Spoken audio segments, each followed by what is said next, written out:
La palabra de Dios es viva y poderosa. Transforma nuestro corazón, renueva nuestra mente y guía cada aspecto de nuestro diario vivir. Bienvenidos a este tiempo especial en el que juntos nos exponemos a la verdad que cambia vidas. Escuchemos una vez más un sermón en Hila. Estoy muy agradecido de Dios por ustedes. El culto esta mañana está perfectamente enfocado litúrgicamente. Los pastores y los líderes en esta iglesia están haciendo un trabajo admirable. Me alegro mucho y le doy gracias a Dios por ello. Nosotros los presbiterianos somos muy estrictos en liturgia. Tal vez nosotros los presbiterianos colombianos no tanto como otros en el mundo, pero somos muy estrictos. Nosotros tenemos el año litúrgico y el año litúrgico empieza hoy para nosotros con el primer domingo de Adviento. Luego, después de que pasa la Navidad y la Epifanía, el 6 de enero, entramos en un periodo ordinario de liturgia y después viene la Cuaresma. Y después de la Cuaresma viene Pentecostés y después de Pentecostés viene otro tiempo ordinario y volvemos al Adviento. Tenemos todo el año litúrgico bien establecido. Eso es lo que los presbiterianos hacemos en cuanto a liturgia, en términos generales. El tema de hoy entonces es este tiempo, Adviento, Navidad, Epifanía.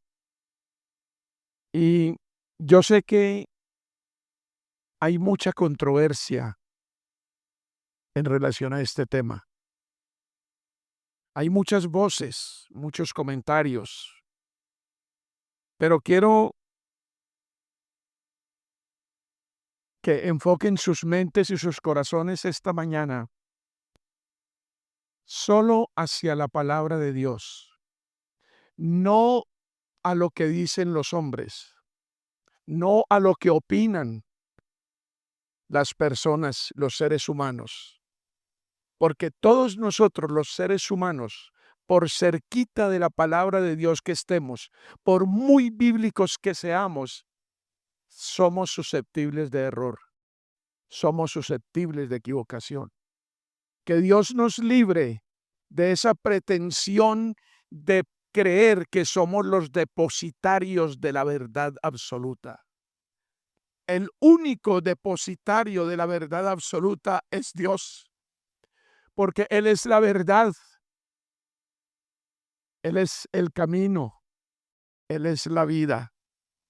Solo Él en su perfección puede tener caminos rectos. Nosotros, mientras estemos en este cuerpo, podemos torcernos a la derecha o a la izquierda. Padre Celestial, ayúdame en este día. Santo Espíritu, lléname. Aviva el don que me has dado y ayuda a mis hermanos para oír tu voz. En el nombre de Cristo Jesús. Amén.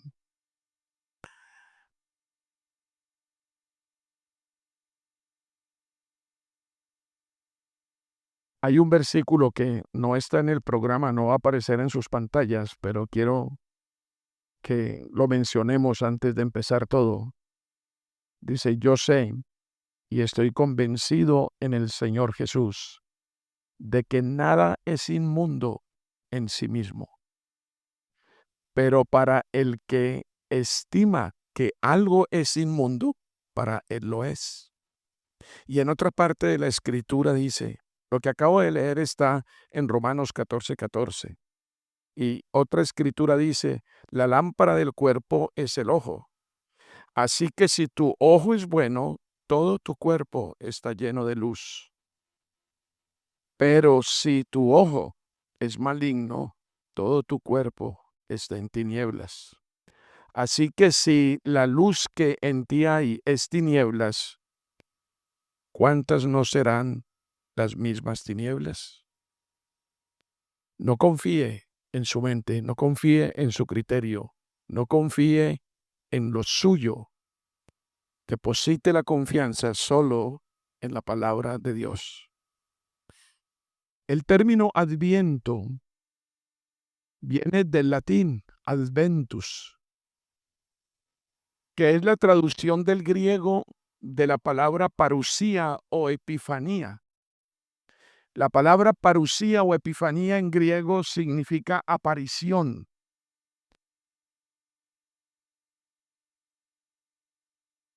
En el lenguaje cultural pagano, significaba el advenimiento anual de las divinidades falsas en que creía la gente, porque estaban convencidos que una vez al año su dios o sus dioses venían a sus templos y los visitaban. Y los paganos en esa época llamaban a esta época la época de Adviento o la época de advenimiento, la época de llegada de sus dioses en visita personal. Nunca sucedía, porque los dioses falsos son obras de las manos de los hombres, tienen ojos pero no ven, oídos pero no oyen, boca pero no hablan, tienen muchas cosas pero no pueden hacer nada. Pero el término adviento viene de allá y tiene ese trasfondo. De manera que en un calendario romano del año 354 después de Cristo, en el siglo IV, apareció la expresión adventus divi, advenimiento divino. Y esta palabra, esta frase se acuñó con relación a la coronación de Constantino como emperador de Roma, emperador único. Ese término marcó la pauta para que los cristianos de la época comenzaran a pensar en el advenimiento de Jesucristo. Y como bien lo enfocaron ustedes hoy en la liturgia, no solamente para recordar el advenimiento de Cristo en carne, sino para recordar que volvería al fin de los tiempos en gloria como juez de vivos y de muertos. Comenzó a surgir esa idea de nombrar un adviento como el advenimiento de Cristo en carne que ya sucedió y como el advenimiento de Cristo al final de los tiempos, cuando todos resucitaremos para ser juzgados y las naciones se presenten delante de Él. De manera que los padres de la iglesia, especialmente Cipriano e Hilario, comenzaron a usar este término de Adviento para indicar la celebración del advenimiento de Cristo en la carne, la encarnación del Verbo y también la segunda venida. ¿Qué tenían en mente estos padres de la iglesia? Y los padres de la iglesia son aquellos cristianos líderes de los primeros siglos que fueron los discípulos más cercanos de los discípulos de los apóstoles. ¿Qué tenían en mente? Tenían en mente a Juan 2, versículo 19. Capítulo 2, versículo 19. ¿Qué es lo que dice ahí en el versículo 19? Dice, Jesús le respondió, destruyan este templo y en 3 días lo levantaré. Entonces los judíos dijeron, en 46 años fue edificado este templo y tú lo levantarás en 3 días. Pero él hablaba del templo de su cuerpo. Los padres de la iglesia comenzaron a tratar este tema de el cuerpo de Cristo como templo. Tomaron muy en serio este pasaje de su enseñanza y lo que querían conmemorar era el advenimiento de Cristo como templo a esta tierra. Él hablaba de su tiempo. En el versículo 22 dice, por eso, cuando resucitó de los muertos, sus discípulos se acordaron de que había dicho esto y creyeron en la escritura y en la palabra que les había hablado. De esta manera, el término Adviento pasó a designar entre los libros sagrados romanos esas dos verdades: el advenimiento de Cristo en carne, como también su segunda venida. Si hablamos del advenimiento del Verbo en carne, podemos mirar en Gálatas capítulo 4, versículo 4, cuando dice, pero cuando vino la plenitud del tiempo, Dios envió a su Hijo, y esto es lo importante del versículo, nacido de mujer, nacido bajo la ley. Toda obligación que tuviera cualquier ser humano para con Dios era la obligación del Verbo hecho carne. A pesar de que fuera Dios, tendría que estar sometido en todo a la voluntad del Padre, a sus mandamientos, a su ley, a su palabra, a sus dictámenes. Y muchos pensamos que Jesucristo, por ser Dios, tenía todo en la cabeza. Él voluntariamente se despojó de su gloria divina y se hizo hombre en todos los términos, igual en todo a nosotros, menos en qué, en el pecado, pero en todo lo demás, igual a nosotros. Y por eso Cristo tuvo que aprender la obediencia. Y por eso Cristo tuvo que aprender las escrituras. Él no vino con eso ya empaquetado. Él lo tuvo que aprender. Por eso lo encontramos a los 12 años en el templo, reunido con los doctores de la ley, en los asuntos de ¿quién? Del Padre. Y claro, sorprendió a los doctores de la ley, pero no porque tuviera un conocimiento ya establecido en su humanidad, sino porque lo había adquirido. La palabra dice que él crecía como un niño normal en la parte física, pero también crecía en el espíritu y en el conocimiento. En cuanto a la segunda venida, recuerden ustedes lo que pasó en el Monte de los Olivos cuando el Señor estaba despidiéndose de sus discípulos, de sus apóstoles. En Hechos 1:11 hay una descripción extraordinaria y sencilla de lo que ocurrió ese día. Hechos 1:11, y dice, hablando de dos ángeles, de dos varones que aparecieron, que les dijeron, varones galileos, ¿por qué están mirando al cielo? Este mismo Jesús que ha sido tomado de ustedes al cielo, vendrá de la misma manera, tal como lo han visto ir al cielo. A veces en las conversaciones familiares con mi esposa y mi hija, la que vive con nosotros, comenzamos a anhelar y a comentar la segunda venida del Señor. Y decimos, quiere el Señor que esta noche escuchemos la trompeta. Vamos a oír ese sonido no con terror, sino con alegría, con gozo, porque la venida del Señor, la parucía del Señor, siempre produce gozo y siempre producirá gozo. Y para los que confiamos en Él y hemos sido comprados a precio de su sangre, la expectativa de su segunda venida es un anhelo profundo. Recuerden que Pablo es muy claro cuando dice que necesitamos amar su venida. Ahora, la primera venida fue importantísima y tenemos que predicar sobre la primera venida porque allí está el meollo de todo el evangelio, pero no olvidemos su segunda venida.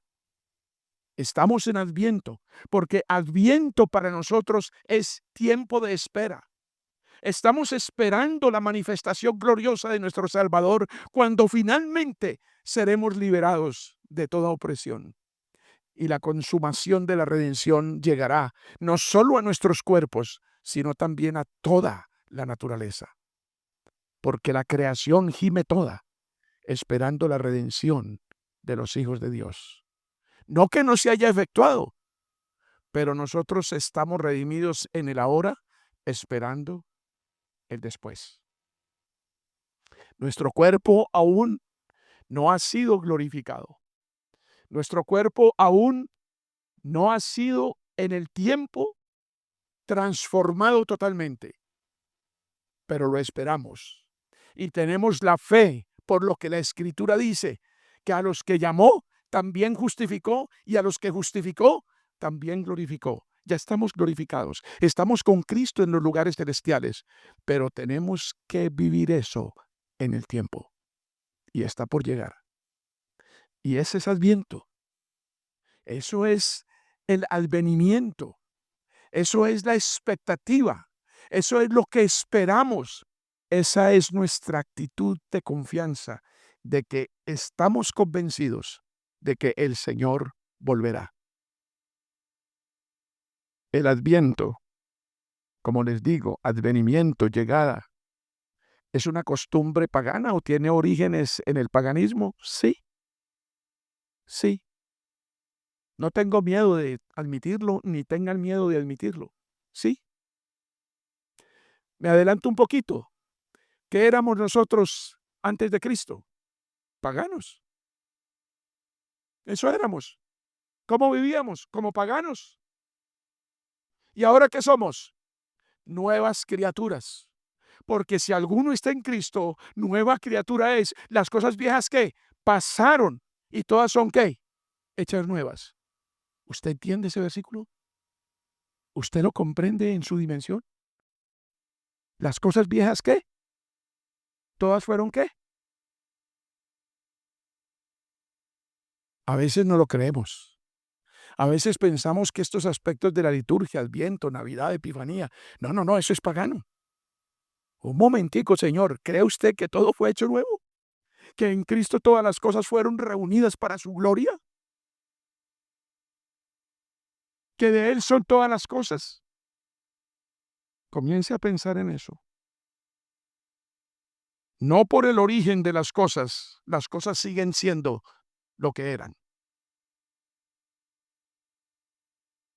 Se cambió, se transformó la celebración del Adviento y de la Navidad en una conmemoración solemne cristiana. Sí, se cambió. ¿Que diciembre no fue el mes en que nació Cristo? Eso es verdad. Cristo no nació en diciembre. Es más, hay unos cristianos que celebran dizque el cumpleaños del Señor. Yo no sé de dónde salió eso. No sé en qué base bíblica se postaron para decir que el Señor cumpleaños y que en diciembre hay que celebrar el cumpleaños del Señor. Les advierto, les digo, les recuerdo, el Señor Jesucristo es eterno. Ha sido, es y será. Él no cumple años. Porque tenemos la tendencia a imponer nuestra teología a la Biblia. Y lo que tenemos que cuidarnos es de que la Biblia nos imponga su teología. Si la Biblia lo dice, lo creo. Si la Biblia no lo dice, no lo creo. Es más, los invito aquí con los pastores magníficos que ustedes tienen a hacer estudios profundos sobre la historia de la iglesia. Nos harán comprender muchas cosas de todo esto que estamos diciendo hoy. Nos hará entender perfectamente muchas decisiones de los antiguos, de los apóstoles, de los discípulos de los apóstoles y de los padres de la iglesia, que a veces hoy juzgamos como pecaminosas. Pero quiero decirles una cosa, el calendario que usted usa hoy para decir que hoy es 30 de noviembre, se llama el calendario gregoriano. ¿Y sabe por qué se llama el calendario gregoriano? Porque se lo inventó un papa que se llamaba Gregorio. Un papa. Usted le hace caso al papa, porque dice hoy es 30 de noviembre de 2025. ¿Y saben una cosa? Posiblemente la verdad es que hoy es 30 de noviembre de 2029. Se ha comprobado que hay un error cronológico en los cálculos del Papa Gregorio y hay un error, hay una falencia de 4 años en el calendario que nosotros vivimos. No se trata de bisiestos, no, señor, eso es otra cosa. Es un error. Y el Señor Jesucristo no nació en diciembre. Eso es verdad. No tenemos certeza en qué mes nació, pero se cree que fue en primavera, por allá en marzo, en abril. ¿Por qué? Porque los pastores no estarían a la intemperie cuidando las ovejas, porque en diciembre las temperaturas en Medio Oriente están bajo cero.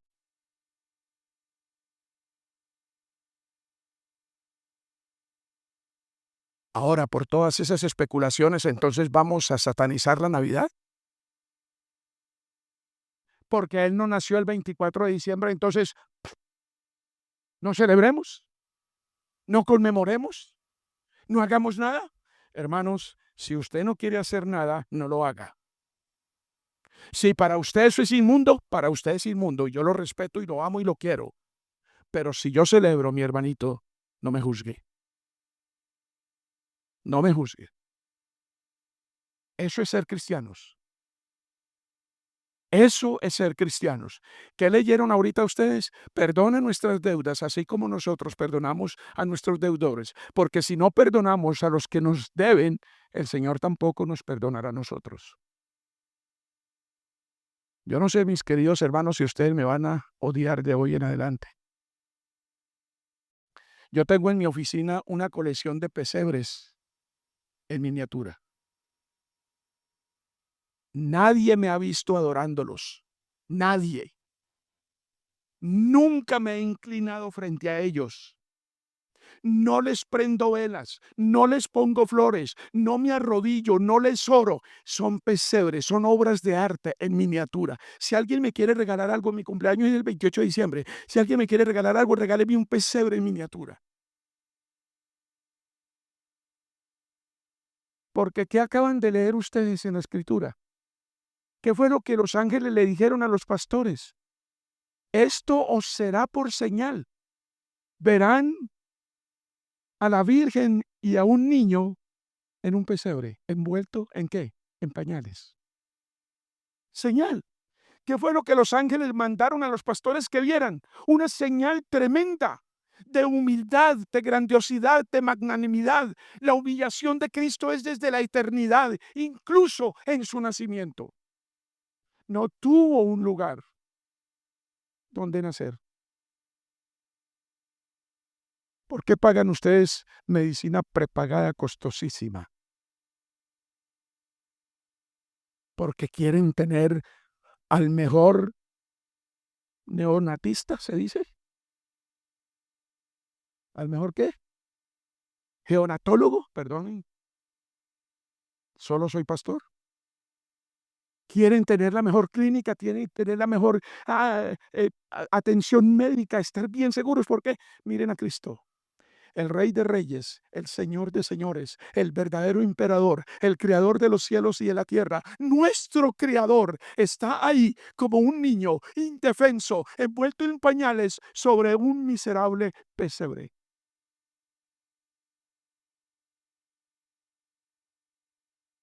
Y la Biblia me dice que eso es señal. ¿Voy a aborrecer la señal? Yo creo que la pregunta no es ¿celebramos o no celebramos? Esa no es la pregunta, hermanos. La pregunta es ¿cómo celebramos? Esa es la pregunta. ¿Cómo celebramos? No confiemos en nuestra mente, tengamos mucho cuidado. Y no los estoy invitando a dejar sus convicciones si en verdad son convicciones.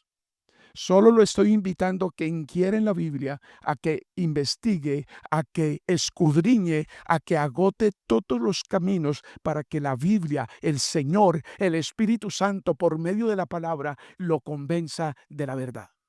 Porque hay una promesa que debemos creer todos. Cuando venga el Espíritu Santo, Él nos convencerá de la verdad, de toda verdad. Él nos llevará a toda verdad. Y el Espíritu Santo ya está en nosotros. Miren la advertencia que hay en Proverbios capítulo 3, versículo 5.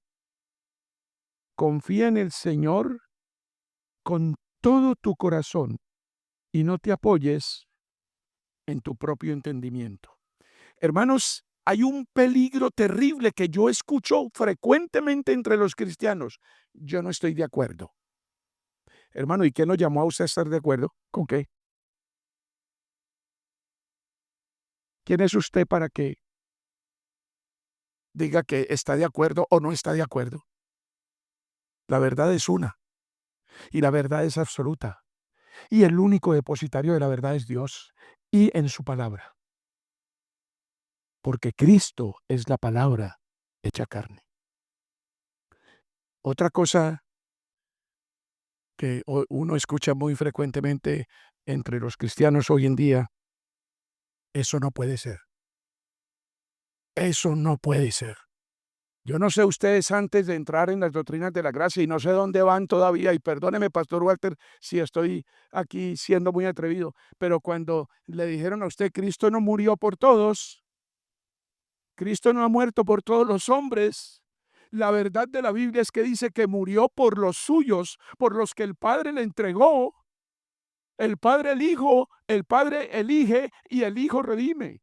Y el Espíritu Santo aplica, pero no es un plan para toda la humanidad. Hermanos, si fuera un plan para toda la humanidad, no habría infierno. Habrían muchas mentiras en la Biblia porque la Biblia habla más del infierno que del cielo. Lo cierto es que muchos van al infierno. Muchos se condenan. Es más, hay que forzar a las almas a entrar al banquete celestial. La puerta es estrecha y pocos son los que la encuentran. Es un privilegio y es un gozo para nosotros saber que estamos dentro de los elegidos, dentro del pueblo de Dios. Yo no sé si ustedes pelearon con esa doctrina o todavía tienen dificultades con esas doctrinas, pero esa es una doctrina clave en el mundo de la Reforma. Y el haber estado lejos de las doctrinas bíblicas y de los lemas de la Reforma es lo que nos ha traído a un cristianismo light, lo que nos ha traído a un cristianismo superficial, lo que nos ha traído a que muchos católicos romanos colombianos cambien de religión, pero no cambian de corazón. La gran diferencia con la Iglesia Católica Romana, la iglesia mayoritaria en Colombia, ustedes saben que el 72% de los colombianos dicen ser católicos romanos. ¿Cuál es la diferencia entre nosotros los protestantes y la Iglesia Católica Romana? Seguramente que están pensando la Virgen María. No es eso. Ese es otro pretexto que tienen ellos. Pero la verdadera diferencia que hay entre nosotros y la Iglesia Católica es la Biblia. Para nosotros, este es el dogma. Esto es lo que indica dónde está nuestra fe y nuestra práctica. Esto es para nosotros lo esencial y lo central. Para el católico romano es lo que diga el Papa, lo que digan los obispos, lo que digan los curas. O sea, eso se llama el magisterio de la iglesia o la tradición. Y eso lo pusieron en primer lugar y dejaron la Biblia en último lugar. Esa es la gran diferencia. Eso es lo que nos hace a nosotros con una división enorme que no podemos superar. Entonces, tengamos mucho cuidado con lo que nosotros como humanos pensamos. Y no podemos hacer doctrina de lo que nosotros pensamos. Solo podemos hacer doctrina de lo que está aquí. Nada más. Mientras usted no pueda soportar sus pensamientos con la Biblia, no crea que esa es la verdad. ¿Qué nos dice la Biblia respecto de nuestro dilema frente a la Navidad? ¿O qué podemos inferir? Antes de ir a eso, yo quisiera que miráramos 1 Corintios 6, 9, 11, algo de lo que ya les mencioné a nosotros. ¿O no sabéis que los injustos no heredarán el reino de Dios? No se dejen engañar, ni los inmorales, y yo fui inmoral, ni los idólatras, y yo fui idólatra, y quizás soy, no sé, porque Calvino dice que nuestro corazón es una fábrica de ídolos, ni los adúlteros, y yo fui adúltero, ni los afeminados, eso sí no, ni los homosexuales, ni los ladrones, ni los avaros, ni los borrachos, si yo fui borracho, ni los difamadores, ni los estafadores heredarán el reino de Dios. El versículo 11 es el que me interesa que lo piensen. Y esto eran algunos de ustedes. Cuando yo estaba diciendo que yo fui borracho, adúltero y todas esas cosas, ustedes también estaban, yo también, ¿no? Bueno, dice, estos fueron algunos de ustedes. Pero, el gran pero, ¿fueron qué? Justificados en el nombre del Señor Jesucristo y en el Espíritu de nuestro Dios. Entonces, ¿qué podemos decir? Ah, como yo fui un borracho y ahora soy predicador y soy pastor, entonces ese es un pastor borracho. ¿Sí? Ah, pero la Navidad como era pagana y ahora la celebramos de manera diferente, entonces sí es pagana. Todas las cosas en Cristo cambiaron, hermanos. Todas fueron transformadas. Para usted ya las cosas no son lo mismo, son otra cosa. De modo que si alguno está en Cristo, nueva criatura es. Las cosas viejas pasaron, y aquí todas son hechas ¿qué? Nuevas. Por amor de Dios, haga de la Navidad algo nuevo, porque usted es nuevo, porque usted es nuevo. El problema es cómo celebramos, no importa de dónde viene. Eso fue transformado, eso fue arreglado, eso fue trastornado, eso fue puesto patas arriba por la obra de nuestro Señor Jesucristo. ¿O es que no creen en la suficiencia de Cristo? ¿O no creen que Él influyó en todas las cosas, en las que están arriba y las que están aquí? A veces nuestra fe es rara. Creemos que a Dios se le quedaron algunas cosas en el tintero. ¿Y sabe lo que está diciendo Dios? Hermano, todo eso le produce afán y todo eso le produce ansiedad. ¿Y qué es lo que Dios le dice en su palabra? Eche su ansiedad sobre quién. Hermano, está muy preocupado por los que celebramos la Navidad. Échele esa ansiedad a Dios. Ponga esa ansiedad sobre Dios. No vaya repartiendo amargura por todas partes, murmurando y criticando y diciendo. Es la forma de celebrar la que nos tiene que poner a reflexionar. Es la forma de celebrar. Si cambias la oscuridad por la luz, ¿eso hace oscura la luz? Si cambias la mentira por la verdad, ¿eso hace automáticamente mentira la verdad? Si te revistes del nuevo hombre según Cristo, desnudándote del viejo hombre según la carne, ¿eso hace al nuevo hombre un hombre corrompido? Es una manera rara de pensar. Hermanos, todos ustedes reciben plata, ¿no es cierto? Y todos ustedes han contado plata, ¿no? Usted se pone a preguntar, ¿de dónde viene esta plata? ¿Hay algo más pagano que la plata? ¿Qué es lo que dice el Señor en su escritura? Dice que el dinero es ¿qué? ¿Raíz de qué? Bótelo, por favor, échelo a la. Uy, fuera, va, te expulso.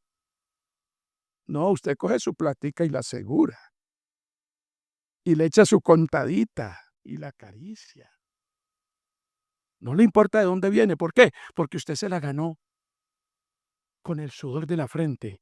Su dinero es lícito. No importa que haya pasado por manos de narcotraficantes, asesinos, guerrilleros, prostitutas o lo que sea. Esa plata está en sus manos y es plata bien habida. Si usted va a aplicar esa filosofía que le aplica a la Navidad, aplíquela a su plata y no la reciba.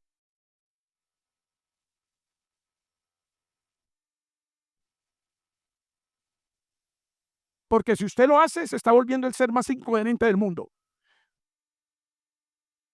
Por no decir hipócrita. Tenemos que tener cuidado, hermanos. Tenemos que ser muy juiciosos. Ahora, doy por sentado, les ruego que los que tengan esta preocupación, me perdonen. Estoy tratando de explicarlo de la mejor manera posible. Pero yo te voy a amar, te voy a querer inmensamente, te valoro en Cristo, te respeto si no celebras. Está bien, sigue tu conciencia. Solo te invito a que investigues en la Escritura lo que Dios te dice al respecto. Y hazlo, o deja de hacerlo. Pero mírame con compasión porque yo lo hago. Mírame con compasión. Filipenses 4:8. Por lo demás, hermanos, miren dónde tienen que poner su atención. Miren lo que les está diciendo la Escritura, no yo. Por lo demás, hermanos de Hila, todo lo que es verdadero, todo lo que es digno, todo lo justo, todo lo puro, todo lo amable, todo lo honorable, si hay alguna virtud o algo que merece elogio, me gusta la Reina Valera, dice, piensen en eso. En esto pensad, dice la Reina Valera. Yo les hago una pregunta hoy. ¿No hay virtud alguna en leer y meditar la Biblia? ¿No es verdadera la reflexión en los misterios de Dios? En lo que nos ha revelado y en lo que ha hecho, aunque no lo entendamos del todo, en su origen o en su causa. ¿No es honesto compartir el pan, el tiempo, el dinero, el mensaje del nacimiento de Cristo en su verdadero significado con otras personas? No es justo orar por nuestros cónyuges, hijos, parientes, amigos, vecinos, compañeros, en quienes no ha habido Navidad verdadera respecto de Cristo en sus corazones. Cuidado con los pretextos. Nosotros somos muy amigos del fue que. Eso era pagano, eso es de Roma, eso es inventa. Fue que. Cuidado con los fue que. Vaya a la Escritura. Vaya a la Escritura. Todo fue que es una mentira. Todo pretexto, toda disculpa es una mentira. Cuando lo nuevo aborrece lo malo y ama lo bueno, hubo un cambio, una conversión, un arrepentimiento para bien. Recuerde, mi hermano, que usted era pagano y yo no lo puedo mirar ahorita como pagano. Yo lo tengo que mirar como perfecto. ¿Ustedes saben eso? A ver, esposas que están aquí, cuando miran a sus esposos, si los tienen ahí al ladito, mírenlo, porque ¿saben lo que le dice la Biblia? La Biblia dice que con un solo sacrificio Cristo lo hizo perfecto para siempre. Ahí tiene al lado un perfecto. Ay, pastor, usted no sabe el tigre que tengo en la casa. Pues, mijita, ese tigre es perfecto por la obra de Cristo. Y los varones que están aquí, que son casados, que a veces quieren retorcerle el pescuezo a sus esposas, sepan que ellas son perfectas. Y en el matrimonio, cosa tremenda y terrible, cuando tú ofendes a tu cónyuge, a tu compañero o compañera, estás ofendiendo a Dios, no a ella. Te estás metiendo con una hija de Dios, con alguien que Dios compró con su sangre preciosa. Así que, mis queridos hermanos, estamos hablando en este domingo sobre la dinámica del cambio. La dinámica del cambio es el principio activo de la nueva creación. No le tengan miedo a los cambios. Vayan a Apocalipsis, capítulo 21, versículo 5. Yo no sé qué van a hacer, pero yo voy a necesitar media hora más. El que está sentado en el trono dijo, yo hago nuevas algunas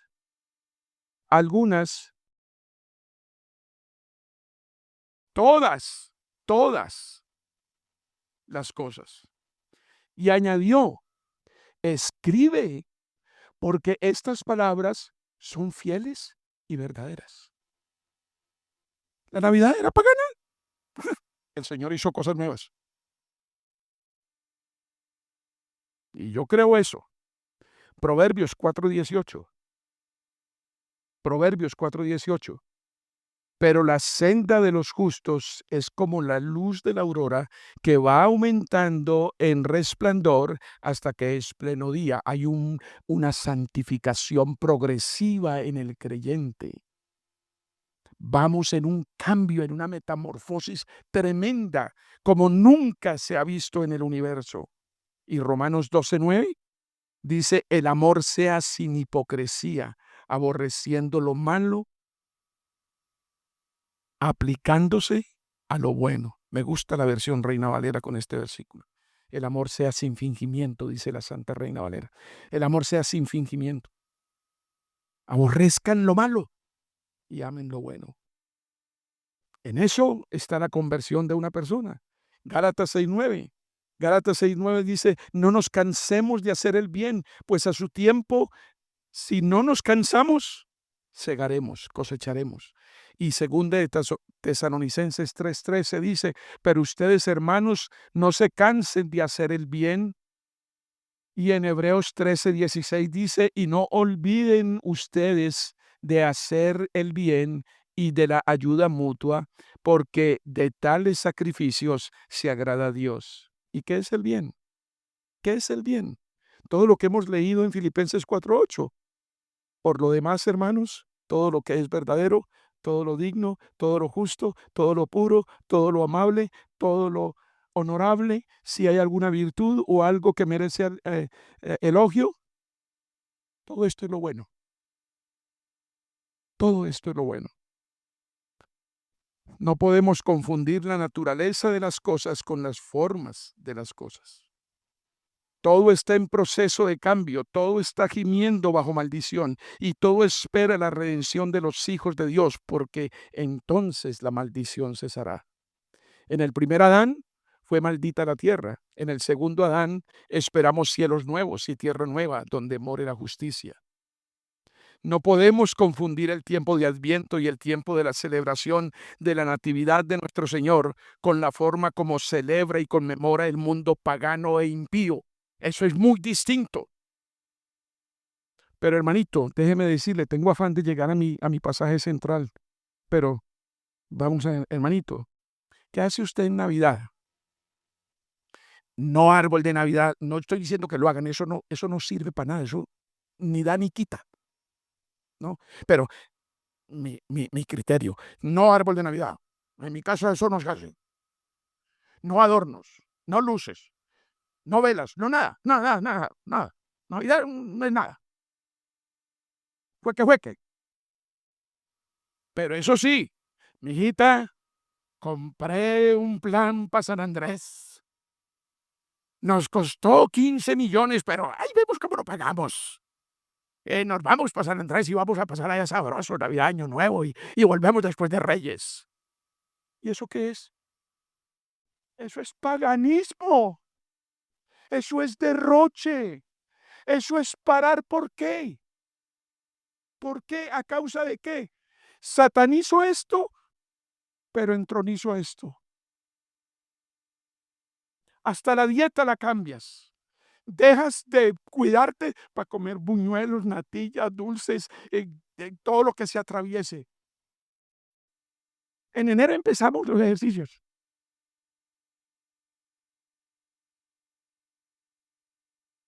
No, hermanos, ¿se dan cuenta que es como ridículo el asunto? Son dos cosas muy distintas. Y es que usted es distinto, hermano. Desde que está en Cristo usted es diferente.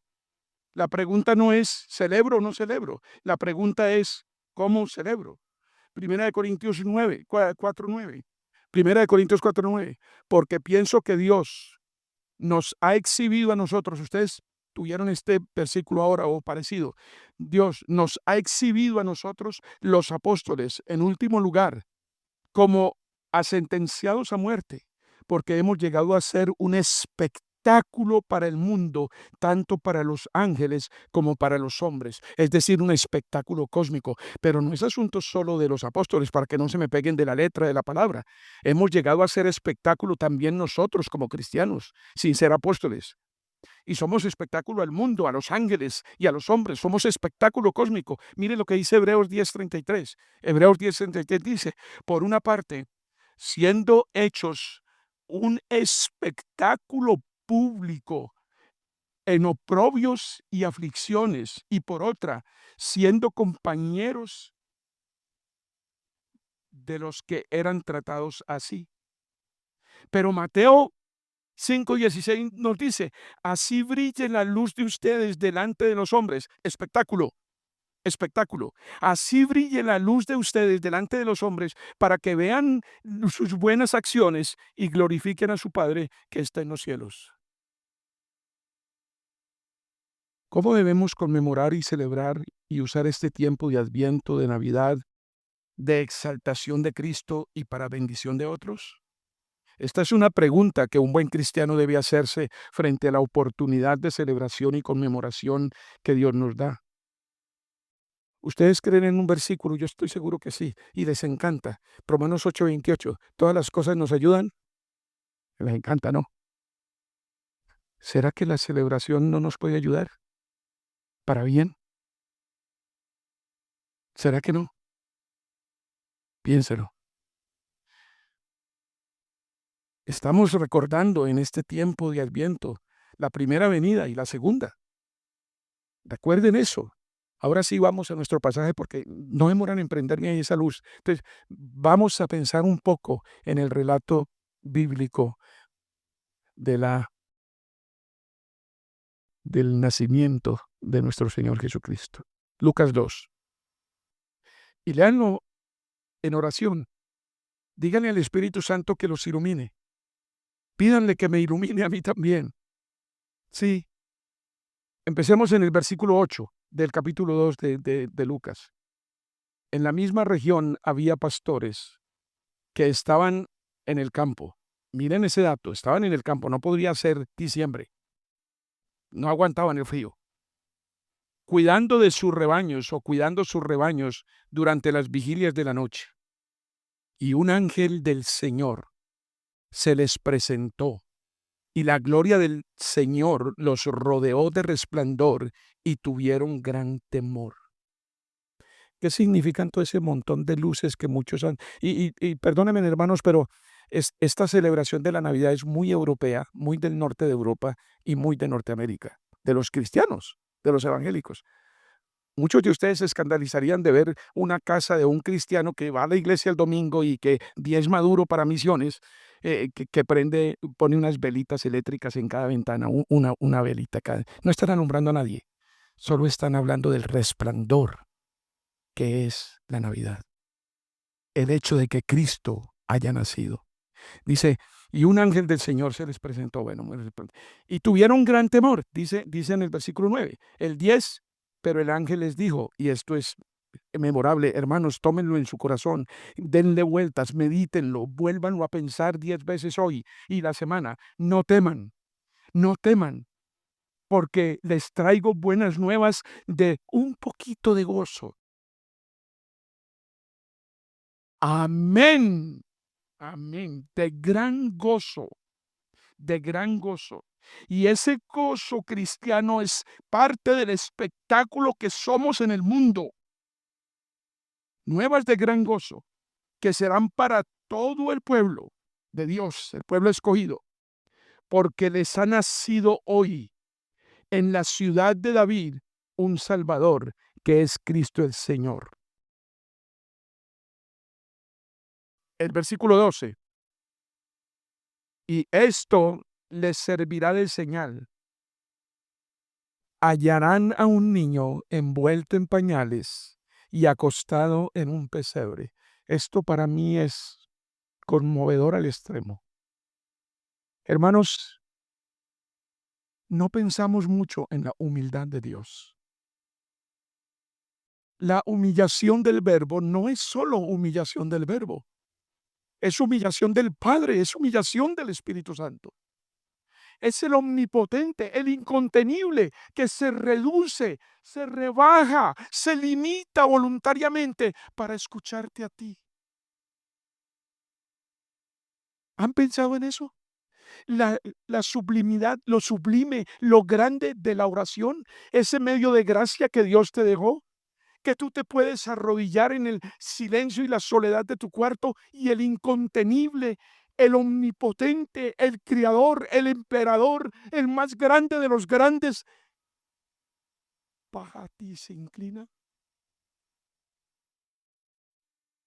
y te escucha y te cuida y te responde. Y ese grande, ese incontenible, ese omnipotente está en un pesebre, en medio de animales domésticos. No hubo espacio para él en un cuarto cómodo y cálido. Ahí está tu Dios grande y glorioso, en un advenimiento maravilloso y majestuoso, mostrando la humildad. Él dijo sin tapujos, dijo, aprended de mí que soy manso y humilde de corazón. Hermanos, ¿no vale la pena celebrar esto? ¿No vale la pena reunirnos con nuestros hijos y nuestra esposa? Si no quiere a la luz de las velas, prenda un bombillo, cualquier cosa, o hágalo a oscuras. Pero medite sobre esto tan grande y tan sublime, que es parte viva, es el corazón mismo del Evangelio. Porque ¿para qué nació Cristo? Cuéntenme. ¿Cuál fue el propósito y el plan de ese nacimiento? ¿Cuál fue? La muerte en la cruz.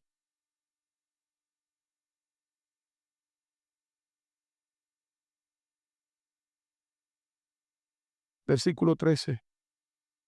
De repente apareció con el ángel, escuchen bien, una multitud de los ejércitos celestiales. Aparecieron tres angelitos, una multitud de los ejércitos celestiales. Ejércitos. Me gusta la palabra militar, ejército, porque eso nos da a entender cuántos ángeles aparecieron. Un ejército.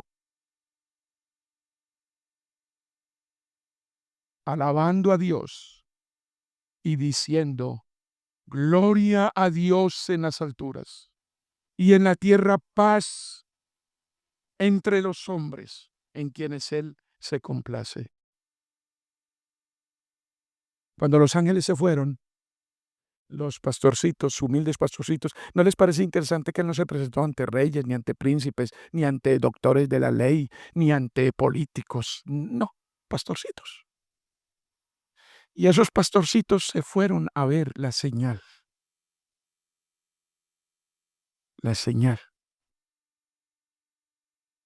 La similitud de esta proclamación que acabamos de leer, gloria a Dios en las alturas, con la entrada triunfal, con lo que cantaban los niños y los judíos cuando Cristo entraba triunfal a Jerusalén, me impresiona demasiado. Porque ¿para qué entraba Cristo en Jerusalén bajo la proclamación de Él como rey y públicamente delante de mucha gente? Para morir. ¿Por qué está en el pesebre? Para morir. Para morir. Lucas 19:38, diciendo el pueblo, bendito el Rey que viene en el nombre del Señor, paz en el cielo y gloria en las alturas. Hermanos, los ángeles hicieron fiesta, los ángeles conmemoraron, los ángeles se alegraron, cantaron. Ustedes se imaginan el cántico tan espectacular, incomprensible que escucharon esos pastorcitos. Si ustedes viven encantados con su grupo de alabanza, que es muy bueno y los felicito, imagínense si aquí vinieran unos 10, 12 ángeles con sus arpas y sus trompetas y nos tocaran un himno. Pero ¿saben otra cosa aquí tangencialmente hablando? Porque a mí me gusta mezclar muchas cosas. Yo soy especialista en eso. Pero ¿saben por qué están ustedes aquí reunidos hoy? ¿Saben por qué Dios los trajo? ¿Saben por qué Dios los convocó como comunidad? Porque quiere mostrarles un pedacito de lo que será el cielo. La belleza del mandamiento de guardar el día de reposo está en eso, en que Dios te convoca para mostrarte un pedacito del cielo. ¿Qué fue lo que le mostró el Señor a los pastores? El cielo mismo, la gloria misma, el gozo mismo por lo que estaba sucediendo en el plan redentor de Dios. ¿No vamos a celebrar nosotros? No, me gustaría que me explicaras por qué. Porque no le hallo razón. Los ángeles y el trono de la gracia celebraron este maravilloso acontecimiento, esta madurez espectacular de los tiempos, el cielo, todo un ejército de ángeles celebraron el advenimiento del Hijo de Dios a la tierra. Es como si estuviéramos frente a la gran voz que dijo, este es mi Hijo amado en que tengo toda complacencia, a él oíd. La autenticación del Padre para con su unigénito, su amado, que al formarse en el vientre de la Virgen María, desde el primer momento de su gestación, inició su humillación, y yo digo desde la eternidad.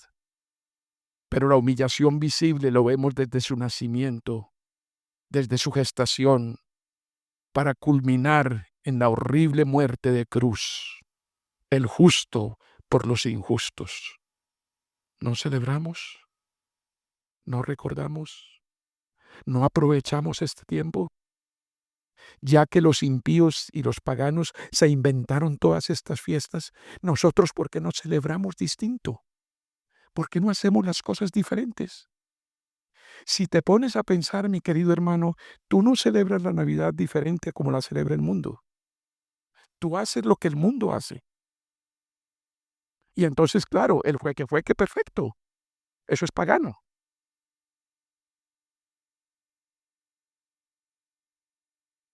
Pero endeudarme no es pagano. Irme de viaje no es pagano. Quemar pólvora no es pagano. Eso no es pagano. Pero conmemorar en reflexión, en vigilias de oración, en intimidad con la familia, eso es malo, ¿no es cierto? ¿Por qué no orar en forma especial contemplando los misterios de la encarnación? ¿Por qué no aprovechar la época para compartir con los necesitados, los menospreciados en el alma y en el cuerpo? ¿Por qué no hacer un retiro espiritual en estas fiestas y redimir nuestro tiempo de familia frente a días tan malos como los que estamos viviendo? ¿Qué hace usted en Navidad? Y no lo estoy regañando, ni lo estoy despreciando, ni lo estoy criticando. No, no, no. Solo quiero que piense, solo quiero que medite. Y perdóneme que soy insistente. ¿Planea vacaciones? ¿Aprovecha el receso escolar y de Navidad para hacer compras especiales? ¿Televisor grande? ¿Uno más grande? ¿Un carro nuevo? ¿No comparte con el necesitado? ¿No aporta para misiones? ¿No reúne unos misioneros y los trae a su casa a cenar con usted? ¿Interrumpe su vida para hacer cosas que no ha podido hacer durante todo el año? ¿Altera su dieta alimenticia y come más harinas que de costumbre? ¿Hace cosas fuera del ordinario? ¿Está celebrando, pero a su manera, no a la manera de Dios? ¿Se escandaliza del árbol de Navidad, de los adornos y de las luces? ¿Los sataniza, pero no reúne la familia en un estudio bíblico acerca de la encarnación, de la humillación de Cristo y de toda la doctrina de Cristo? No comparte la palabra con sus vecinos al calor de un chocolatico caliente, unos buñuelos blandos repletos de queso. No presenta el Evangelio, no le muestra a los paganos una manera distinta de celebrar.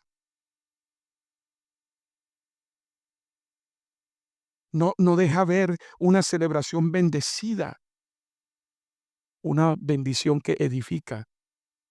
Cuando yo llegué a Villavicencio hace, 40 y tantos años, y los tantos son más tantos que menos, caímos en un conjunto allá en Vanguardia que se llama Aldea de la Aurora, y llegamos para un diciembre.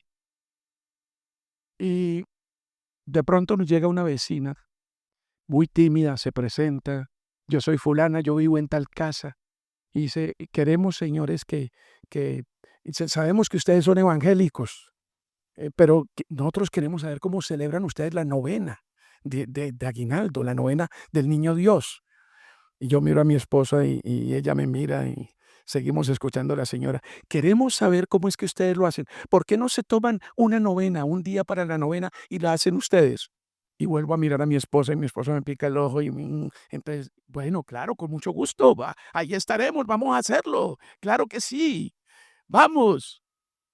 Mi esposa llamó a los niños de las vecinas que estaban interesadas en la novena, armó un drama sobre el nacimiento de Cristo rápido, hicimos apagar todas las luces, obligamos a que todo el mundo llevara una velita, lo obligamos a que prendaran la velita. Esta es la luz del mundo, lo que celebramos hoy es la venida de la luz al mundo, el que alumbra a todo hombre, ese es el que nace hoy. Estamos en esa celebración, leímos la Biblia, tuvimos una oración por todos los vecinos y quedaron fascinados. Eso nos abrió la puerta para fundar una iglesia que hoy se llama Betania de la Reforma, que no solo es una iglesia, ya es una denominación. Una novena de aguinaldo, que yo no lo llamo novena porque yo no creo en eso. Era parte de la conmemoración, parte de la celebración. Y aproveché, iba a decir algo, pero de pronto es irreverente. Aproveché la oportunidad, nosotros decimos otra cosa, ¿no? Aproveché la oportunidad para llevar el evangelio. Y 7 personas iniciamos una iglesia en ese lugar, que hoy reúne en un promedio de 100, 120 y tiene cerca de 25 puntos de predicación en todo el país.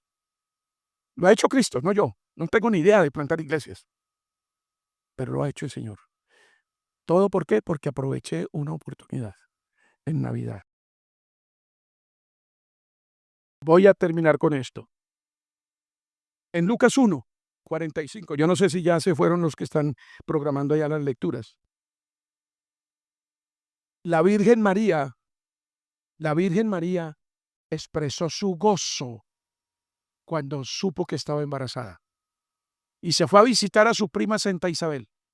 Y el saludo de ellas fue intercambiar escrituras, profecías, promesas y obras que Dios estaba haciendo en ese momento. Las dos embarazadas, la una de Juan el Bautista y la otra de Jesús. Y aquí nace lo que se conoce en el mundo católico romano como el Magnificat.